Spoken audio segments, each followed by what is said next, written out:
Okay, so, merging companies, it's not easy, right? It's kind of like navigating a jungle gym, but blindfolded.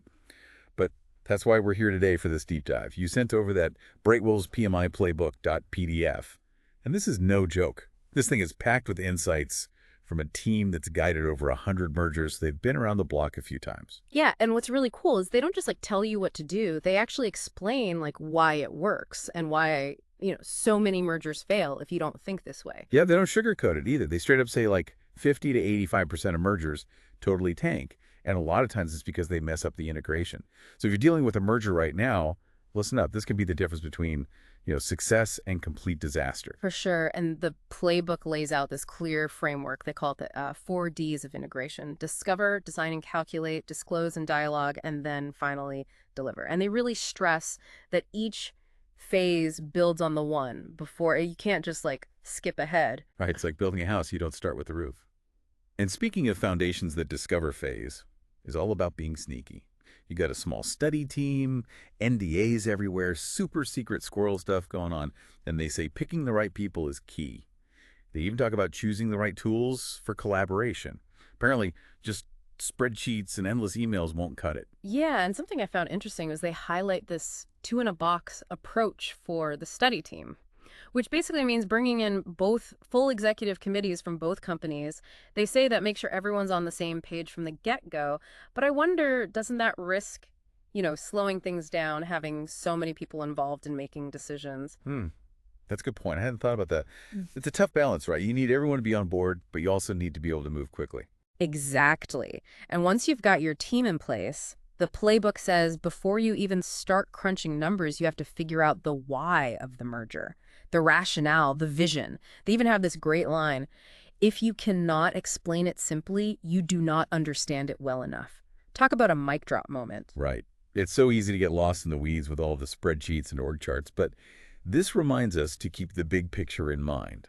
Like, before you start rearranging the furniture in a room, you got to figure out what kind of space you're actually trying to create, right? Exactly. And once you've got that why nailed down, the playbook says to look outside your own company, see how your competitors are structured, what's working for them. They call this benchmarking. So it's not just about merging two existing companies. It's about creating something even better that can actually, beat the competition. And that leads to what they call stretch goals, these ambitious but achievable targets. It's about pushing beyond the business as usual thinking. Mergers are this unique chance to completely shake things up, but you got to be bold, both with your vision and how you execute it. Now, here's where the playbook gets kind of surprisingly human. They recommend a session to actually talk about hopes and fears about the merger. I mean, feelings in a business playbook. That was kind of unexpected. It's actually pretty smart when you think about it. Mergers are emotional, right? People are going to have worries, uncertainties, maybe even some excitement about the future. Ignoring those feelings is a recipe for disaster. So it's not just about the numbers. It's about acknowledging the human side of things. Mhm. And once you've dealt with those feelings, then you can get to defining those all-important performance indicators, the KPIs. Right, and they emphasize that these shouldn't just be about money, like revenue growth or cost savings. You got to consider things like keeping your best employees, whether people actually believe in the merger, even how well the company is adapting to the market. So it's a much broader view of success. Now, to actually build this new, hopefully improved company, they break down the operating model design into two steps: macro and micro. So the macro operating model is like drawing a blueprint for how the combined company will deliver value to customers. We're talking about defining those big picture functions and how they work together, those value streams. And speaking of which, maybe we should clarify what a value stream actually is for our listeners who might not be familiar with that term. Oh, good point. It's easy to forget not everyone speaks fluent corporate jargon. Yeah. So a value stream is basically like the set of steps a company takes to create and deliver a product or service to its customers. Exactly. And the macro operating model defines those activities at a high level. It's like laying out the major highways that connect different parts of the business. Okay, so it's like creating a roadmap for how everything will work together. But BrightWolves warns against skipping this step and jumping straight into the nitty-gritty details, the micro operating model. Why is that so important? Because if you don't have a clear understanding of those value streams and how they connect at the macro level, you risk creating a company that's all fragmented and inefficient. It's like trying to build a house by starting with the doorknobs instead of the foundation. Okay, I get that analogy. You might be able to force pieces together, but it's not going to be pretty. Hmm. And speaking of things not being pretty, the playbook dedicates a whole section to talent rating. Figuring out who to keep, retention strategies, and even anticipating who might jump ship. Yeah, the takeaway here is that your people are your biggest asset during a merger. If you lose your top performers, all those fancy plans and strategies go right out the window. And the playbook even has this matrix to help you decide who gets those big retention bonuses. I bet that leads to some interesting conversations in the boardroom. Well, let's just say those decisions aren't always easy, but the key is recognizing that people are at the heart of any successful integration. You need to identify your stars, nurture their talent, and make them feel valued throughout the process. And on that note, we've reached the end of the discover phase. We've got our team, defined our vision, mapped out our operating model, and even figured out who to bribe to stick around. But this is just the beginning.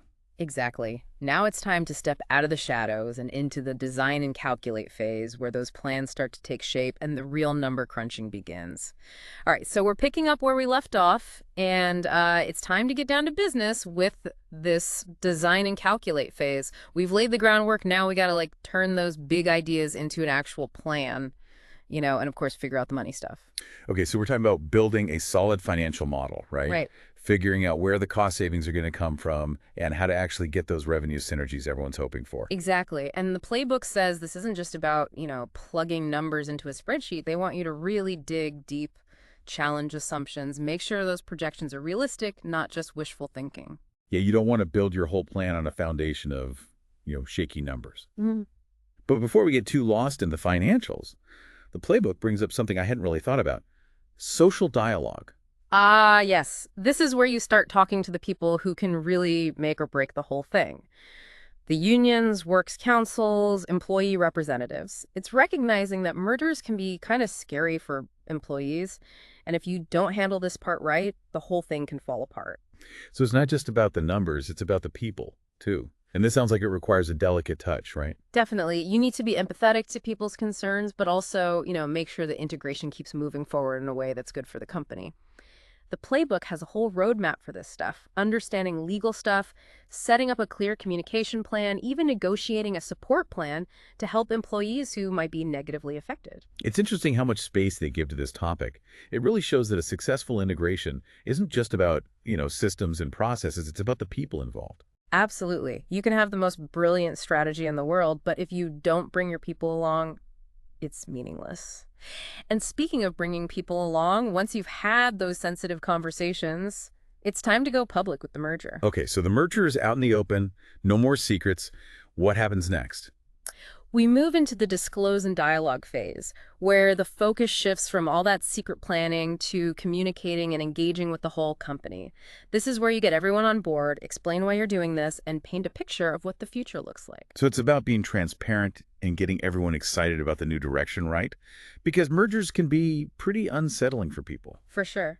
The playbook really stresses how important it is to tell a good story, address those hopes and fears we talked about earlier, and show the benefits of the merger for both employees and the company. It's like storytelling, right? Yeah. You got to get everyone invested in the journey. Exactly. And they recommend getting leaders at all levels involved in this communication, empowering them to talk to their teams and answer questions. And they also say it's important to keep communicating even when there's not much new to say. Makes sense. Silence can make people nervous, especially during a merger. Better to over-communicate than leave people in the dark. I agree. Consistent, clear communication is key to building trust and keeping things moving.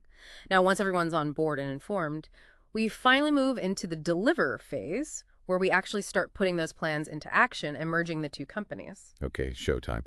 So what are some of the key things that happen in this deliver phase? Well, it all starts with talent. Remember that talent assessment we did back in the discover phase? Now is the time to actually use that information. So we're not just, throwing everyone into the deep end and hoping for the best.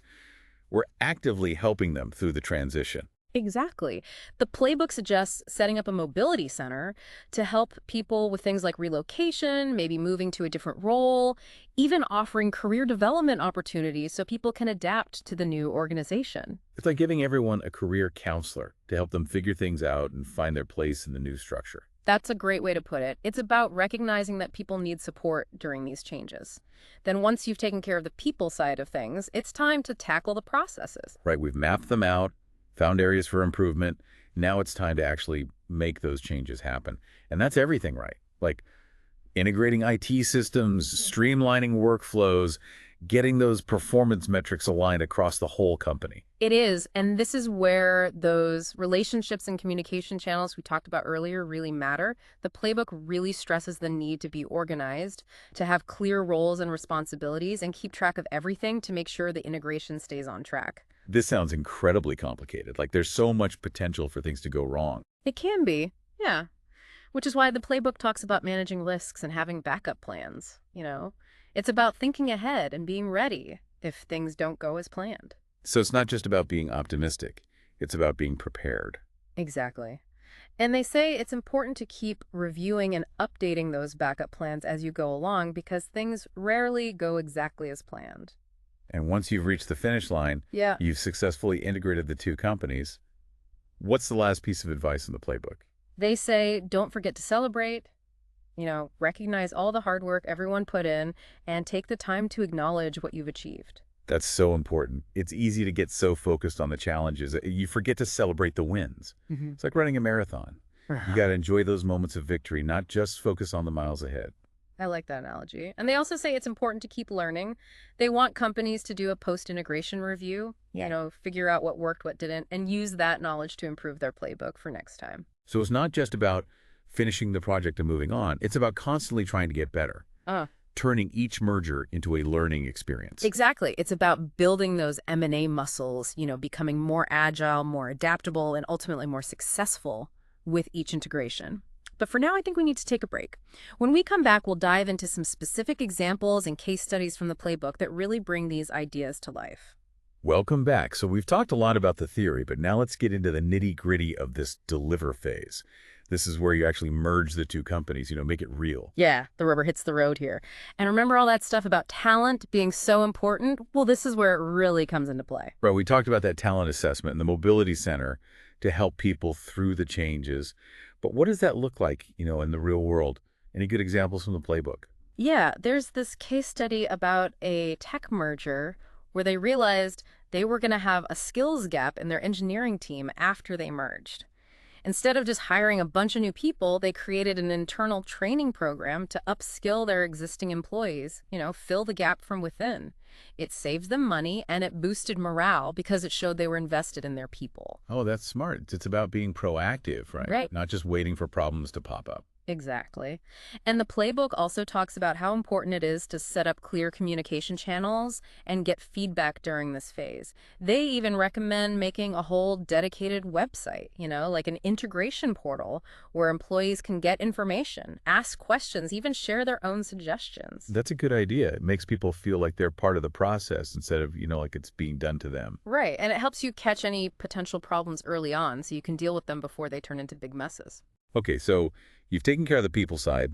Now it's time for the processes. We talked about harmonizing systems and streamlining workflows and all that, but this has got to be where things get really messy, right? I mean, every company does things their own way. Yeah, it can be tricky, which is why the playbook says you need to be organized about it. They recommend using this thing called a process integration map.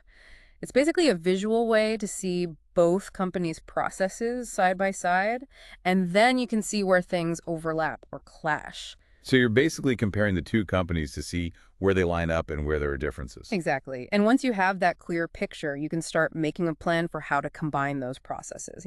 Decide which ones to keep, which ones to merge, which ones to totally redo. I imagine this involves a lot of people from different departments working together, right? It's not like finance can just make all the decisions on their own. Nope, you're right. This is where that cross-functional collaboration is super important. The playbook stresses that you need people from all the affected departments involved in these discussions, so everyone has a say and decisions are made with the whole business in mind. So it's about breaking down those silos and working together as one team. Yeah. And the playbook actually has this cool case study about a manufacturing merger. They had engineers from both companies work together to design a whole new production process that took the best parts of each company's way of doing things. The result was a way more efficient and cost-effective operation than either company had before the merger. That's a great example of how you can get some real benefits from collaboration. But it can't all be sunshine and roses, right? There must be some bumps in the road. What does the playbook say about that? Well, they know that challenges are going to happen, and they have a whole section on managing risks and planning for contingencies. It's all about figuring out what could go wrong before it happens and having a plan B ready to go. So it's not just about hoping for the best, it's about being prepared for the worst. Exactly. And they really emphasize that you need to keep reviewing and updating those contingency plans because things change and rarely go according to plan. And once you've crossed the finish line, you've successfully integrated these two companies. What's the last word of advice from the playbook? Don't forget to celebrate. Acknowledge all the hard work everyone put in and really take the time to appreciate what you've accomplished. That's such an important point. It's easy to get so caught up in the stress of it all that you forget to enjoy the wins. It's like running a marathon, right? You got to savor those moments of victory, not just focus on the miles ahead. Love that analogy. And they also talk about how important it is to keep learning. They encourage companies to do a post-integration review, capture what went well, what could be better, and use that to make their M&A playbook even better for next time. So it's not about just finishing the project and moving on. It's about using each merger to become better at the whole process. Exactly. It's about getting stronger with every merger, more agile, more adaptable, and ultimately, more successful. Well, I think we've covered just about everything. This playbook is really a gold mine of information and advice. I feel like I've learned so much about post-merger integration. Me too. And even though every merger is different and has its own challenges, the ideas and frameworks in this playbook give you a really solid starting point. Totally agree. So if you're dealing with a merger, or even if you're just curious about this whole world, I definitely recommend checking out the BrightWolves playbook and their website. It's a great resource to have in your back pocket. And, the playbook gives you the what and the how, but the why is what really matters. So as you go through your own merger journey, take the time to really define your purpose, articulate your vision and inspire your people to create something amazing. That's a great way to put it. And on that note, we'll wrap up this deep dive. Until next time, happy merging.